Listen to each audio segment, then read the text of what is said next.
The Oklahoma State Cowboys begin the season in the top 25. Maybe a little bit too low, but it's better than the climb from outside the top 25.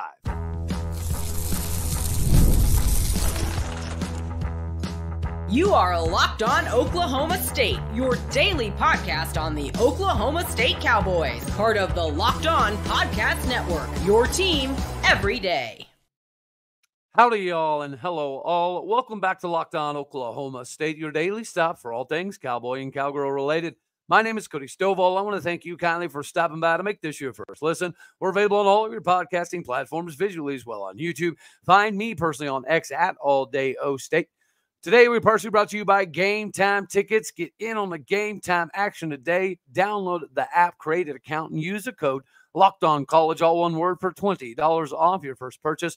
Terms apply. Make sure you get in on the Game Time Ticket action because you are going to want to catch the Cowboys this season as we begin the year in the top 25 of the coaches poll, with the AP poll very shortly around the corner here, which is going to lead to part of this conversation. But it is very important to begin the season in the top 25. I think that, anything below the 15, 16 range is probably a little bit too low. But we're also kind of biased because we put our Cowboys number 11 in our preseason poll. But you have to normally start in the top 25 to have any really legitimate shot to make that climb at the end of the season. From what I had found, I'd only counted 5 teams in the history of collegiate football that began the season outside the top 25 and then found a way to win a national title, including the 1984 BYU Cougars. It's good to have them in the Big 12, but unfortunately, BYU did not begin the season ranked because of their performance last year. So let's talk about some of the ladies and gentlemen that are in the top 25. I would be curious to know where some of these votes came from. Like Michigan received 1 vote for a national title. Georgia received 46, Ohio State 7, Texas 1. I think all of those teams make some sense except for maybe Michigan. But Georgia, Ohio State, Oregon, Texas, Bama, Ole Miss, don't have a problem with that. I think Notre Dame at 7 is a little high. I think Michigan at 8 is definitely way high. 9 Penn State, 10 Florida State. Okay, I'm okay with that. 11 Mizzou. That's kind of dumb, but whatever. 12 LSU, 13 Utah. For as much crap as we like to give Utah for being so pretentious, I think 13 is actually a little bit too low for them. 14 Clemson, 15 Tennessee, 16 OU, 17 K-State, 18 our Oklahoma State Cowboys, number 19 Miami, number 20 Texas A&M. Wait, what? For why? I don't know. 21 Arizona had a baby. 22 NC State, I can get it. 23 USC, sure, maybe squeeze them in at the end. 24 KU, glad that they made it here because they're definitely deserving. Number 25 Iowa, as opposed to putting Washington at 25 instead of like 26 or 27. So that is the coach's poll. But again, it's more about the fact that you kind of need to end up on these polls, these preseason things, to have a really legitimate shot at getting to a national title. Yeah, of course, it is possible for Oklahoma State to get to a national title. I don't think it's going to happen, of course, but you got to get there to give yourself an opportunity. And realistically speaking, guys, as Florida State proved last year, it's not always about the guys that you have or the draft picks that you might have or some of the continuity at certain positions. But it's more about being healthy at the right time. And if you're not healthy at the right time, you better have a phenomenal 2 deep or 3 deep to allow you to continue to be in the conversation at the end of the season. Again, when you're talking 14, 15-ish weeks, it's a lot of football. It's a lot of time for a lot of guys to have a lot of minor issues pop up here and there. So then you have to, decide during the middle of the season how you're going to utilize, how you're going to sit some guys, and so on and so forth. Oklahoma State, thankfully, in my opinion, does not really have a major problem, which is why we are built for this 13, 14, 15-game season. This Cowboy team is. Now, the question is, when the AP poll comes out, and you let me know down in the comments section, are the Cowboys going to be better than 18th in the AP poll? Let me know down in the comments section of what you think. Well, according to On3 Sports, that ain't happening, Captain. On3 Sports did their guesstimation of what they believe the AP Top 25 is going to end up being. Let's go over it because they have the Cowboys dreadfully low. When you're looking at On3, Ohio State 1, Georgia 2, Texas 3, Oregon 4. I'm okay with all that. Bama 5, cool with that. Notre Dame, I don't know. Don't see it, but whatever. They're at 6. Ole Miss at 7. Believe it. Michigan, again, they're in a bunch of trouble right now, and their coaches are going to have to deal with that. I foresee that being a problem. Penn State, I don't think their schedule necessarily sets up for them to have the greatest season of all time. I don't think they get past West Virginia, who is unfortunately not ranked now, and I don't think they're going to be, even though they had a 9-4 year. Number 10, Florida State. 11, Mizzou. 12, LSU. 13, Tennessee. 14, Clemson. So pretty reminiscent of what you're seeing out of the coaches poll until you get to 15, OU, normal. 16, Utah. That is disrespect. 17, K-State. All right, whatever. 18, Arizona. I love to see that one. Number 19, Texas A&M. What is happening with Texas A&M? I know Mike Elko is a good coach, but an instantaneous turnaround? Yeah, maybe. Okay. 20, Miami. All right. 21, NC State. 22, Oklahoma State. Let's see what they had to say. In a mosh pit of Big 12 contenders, the Pokes can state a claim as good as any roster that ranks in the top 5 nationally in returning production. The league's top running back in 2023 brings back a 7th-year quarterback in Alan Bowman. Of course, Heisman Trophy contender Ollie Gordon at tailback, and a host of playmakers, including wideouts Brennan Presley and Rashad Owens, including also Oklahoma transfer Gavin Freeman. Nick Martin is one of the best linebackers in the Big 12. No, he is the best linebacker in the Big 12. You're welcome. Mike Gundy is on the precipice of having this Oklahoma State team back to Dallas is essentially how it's rounded out there. I don't agree with this whatsoever, but the AP poll, traditionally, not always, is behind the coaches poll, especially when it comes to Oklahoma State. So if we're 18 in the coaches poll, I think 22 is an absolute laughable travesty, but it just accentuates the fact that people are underestimating the Cowboys this season. I still cannot fathom why anybody in America is underestimating Oklahoma State. The only thing that I am seeing is a bunch of crap that Alan Bowman's no good and Garrett Rangel's just average and Sam Flores is, young but maybe ready to rock and roll. That's the only major conversation I'm seeing, is that our quarterback room is not good enough to do X, Y, and Z. As I said, yesterday, I could be wrong at the end of the season, but I foresee us having the same amount of success almost regardless of who ends up being at quarterback because of their talent level and the fact that they're surrounded by 21 returning starters, multiple Blitnikoff dudes, multiple Remington award watch list type of guys, Heisman guy, Doak Walker guy, Nagurski award watch list guys. This is a team that Oklahoma State fans aren't really used to, having this number of potential All-Americans or former All-Americans still on the roster. Everybody decided to stay to make a run at this thing. So beginning the season in the top 25 is important. Number 18, too low, but the AP is likely to be worse. I don't know why they always are, but they typically always are, especially when it comes to Big 12 schools, or maybe it's just Oklahoma State fans. But traditionally, whatever we are in the coaches is going to be behind, or ahead of where we're in the AP poll. Don't get it. Don't agree with it, but it is what it is. Steve Lutz has been doing some stuff in basketball. It may not raise the level of expectations tremendously, but it's certainly enough to get everybody excited. And we've got some recruits, big-time recruits, that obviously are very excited. Before we get to that, I have to let you all know that it's ticket getting time. And Game Time Tickets is the best in the business for you to get squared away today. You already know. All you got to do is think of the fact that they've got the views from the seat, the lowest price guarantee, the last-minute killer deals, all-in prices, the last-minute tickets, flash deals, zone deals. It's just a multitude of things that allows you the most amount of accessibility to get to the best events in your area. that priority last-minute deals allow you to save up to 60% off buying last-minute tickets for sports, concerts, comedy, music, and theater.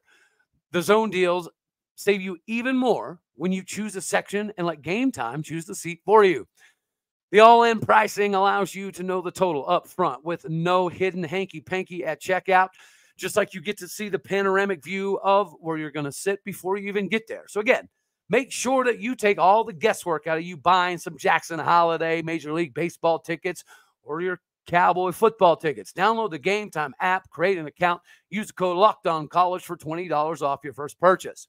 Terms apply. But again, create that account, redeem that code, Locked On College, LOCKEDONCOLLEGE, for $20 off. Download the Game Time app today. Last-minute tickets, lowest prices, guaranteed. Get in on the action, hammer the over. And if you might have some difficulty hammering the over, then phone a friend and tell him to hammer it over. I don't know that we'll be hammering the over a whole lot this year on Cowboy basketball, but from the little bits of stuff that we've kind of had matriculate out thus far, the tenacity, the work ethic, the sprinting, the shooting, everything has kicked up from last season's squad. I don't want to say tenfold, but it's absolutely preposterous that last season ended up with those kind of results. But now we're seeing that there's metrics, there's statistical metrics and the shot trackers and all of that you can utilize to get better. And last season, we thought that we were doing all that. And when we were just not doing it nowhere near this level.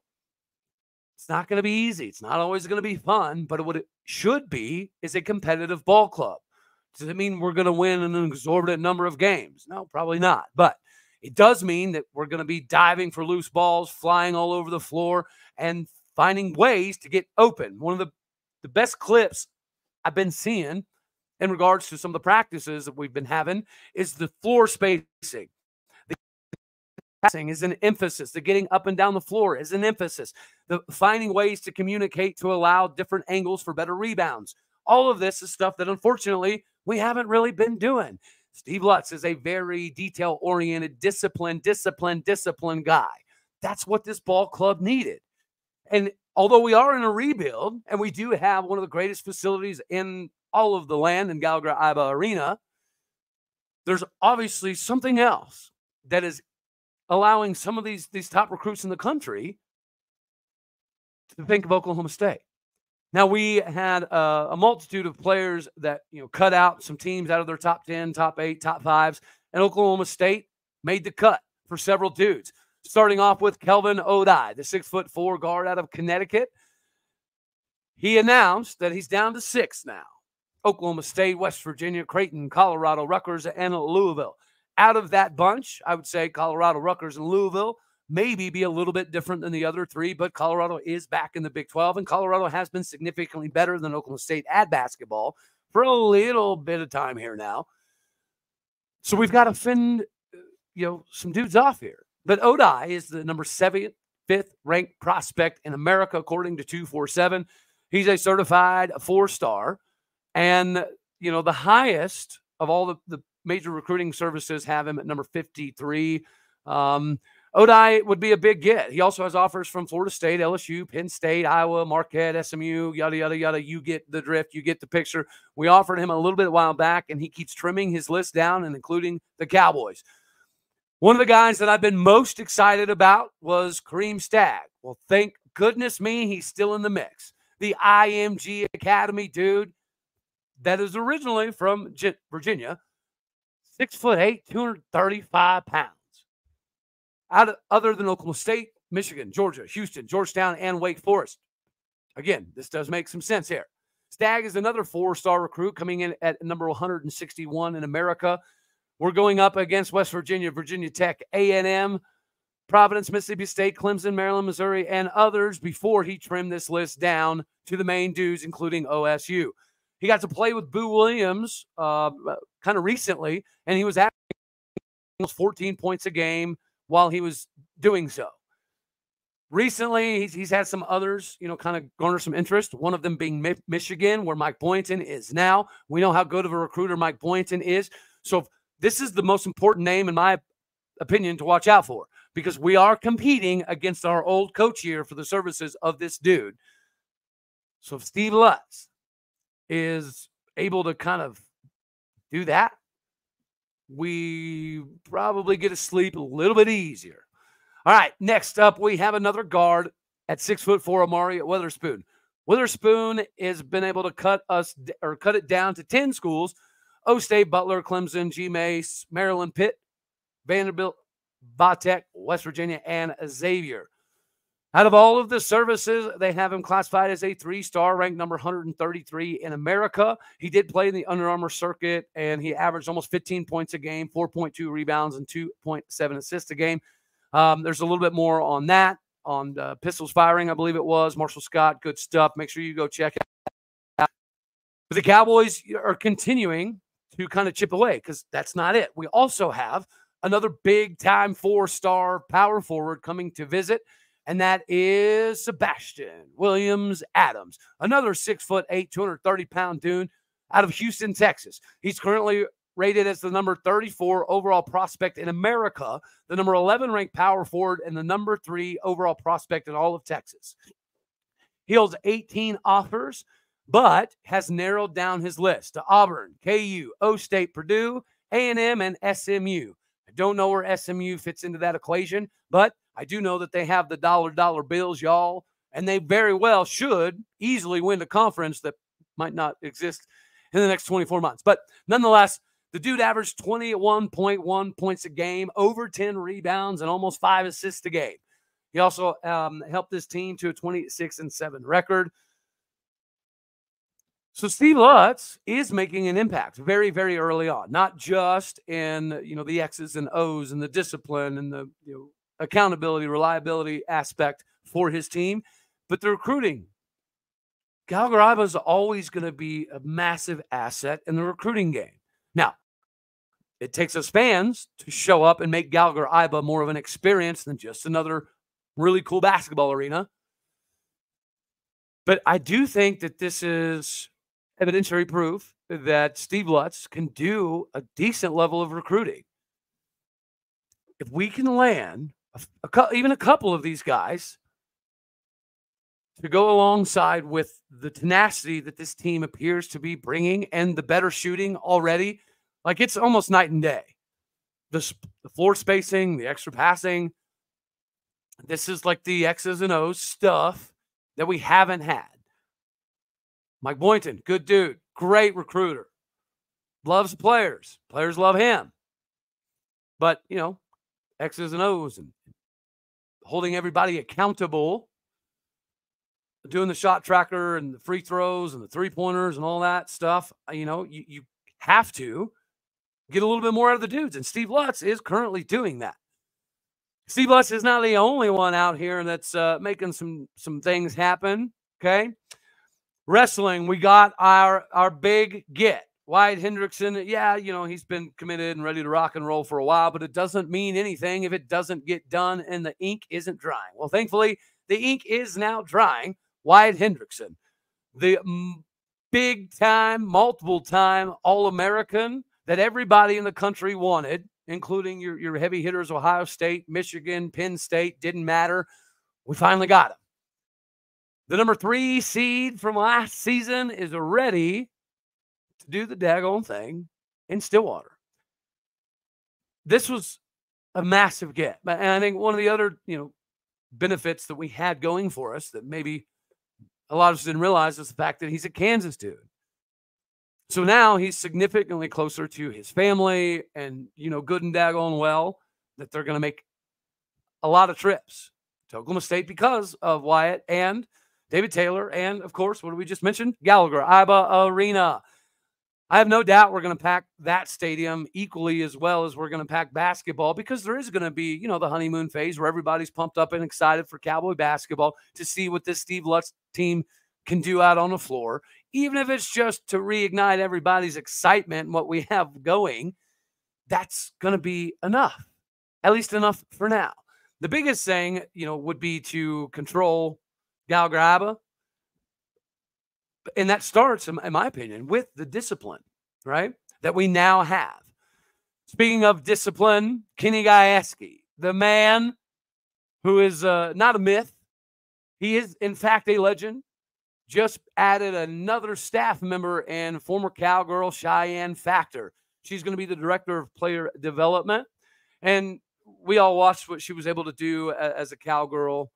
The fact that, she came here because of her brother and then decided to stick it out, even though her brother ended up transferring somewhere else. And then she's coming back. So she is an academic All-American. She's a Big 12 recipient. She was the center fielder that allowed us to have a lot more freedom with our defensive, abilities. So Cheyenne Factor, from a hitting perspective, from a defensive perspective, outfield perspective, this is going to be absolutely huge. And of course, the legacy stuff, the things that Mike Gundy does with the coaching staff, this is going to be, the new trend. And it's been trending, thankfully, quite a bit recently with Kenny Gajewski. And the trend just keeps getting better. Speaking of trends, Cowgirls soccer is about to host Tulsa in a preseason exhibition game. And, we've got a couple Cowgirls that made the preseason All Big 12 club. And midfielders Scarlett Pineda and Loudon Wilson. Those are the league's top 24 players, and we had a couple Cowgirls make that list. From a soccer standpoint, we typically have quite a bit more. So I do expect us to have a big season, right? Carmichael is one of the coaches that doesn't get talked about enough on campus, kind of like Dave Smith, that his job is insanely secure. But we do need to uptick a little bit in soccer, because it wasn't too long ago that we were legitimately vying for conference titles. We expected to win conference titles pretty much, in and out almost every year.